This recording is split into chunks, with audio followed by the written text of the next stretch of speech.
भीख देने से गरीबी ख़त्म नहीं होगी। मुअज़्ज़ज़ सामईन व नाज़रीन, अस्सलामु अलैकुम।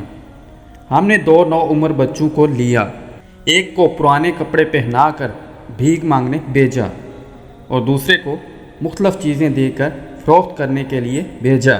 शाम को बेकारी बच्चा 800 और मज़दूर बच्चा 150 रुपये कमा कर लाया। इस समाजी तजर्बे का नतीजा वाज़ेह है। दरअसल बहसीयत कौम हम भीख की हौसला अफजाई करते हैं और मेहनत मजदूरी की हौसला शिकनी करते हैं। होटल के वेटर, सब्ज़ी फरोश और छोटी सतह के मुख्तलिफ मेहनत कशों के साथ एक एक पाई का हिसाब करते हैं और बेकारियों को 10-20 बल्कि 100-50 रुपये देकर समझते हैं कि जन्नत वाजिब हो गई। होना तो ये चाहिए कि मांगने वालों को सिर्फ खाना खिलाएं और मजदूरी करने वालों को उनके हक़ से ज़्यादा दें।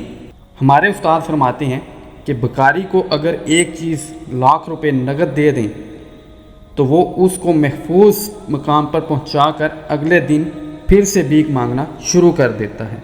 इसके बरक्स अगर आप किसी मज़दूर या सफ़ेद पोश आदमी की मदद करें तो वो अपनी जायज़ ज़रूरत पूरी करके ज़्यादा बेहतर अंदाज से अपनी मजदूरी करेगा।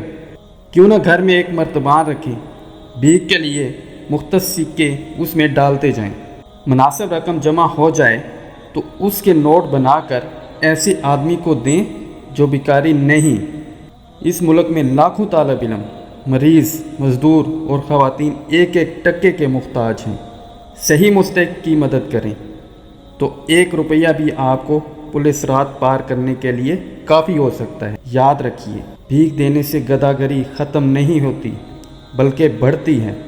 खैरात दें मनसूबाबंदी और एहतियात के साथ। इस तरह दुनिया भी बदल सकती है और आखिरत भी।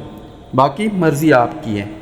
प्यारे दोस्तों, ये वीडियो अगर आपको पसंद आई है तो इसको लाइक कर दें और मज़ीद ऐसी अच्छी वीडियोज़ के लिए हमारे चैनल को सब्सक्राइब करें। बहुत शुक्रिया।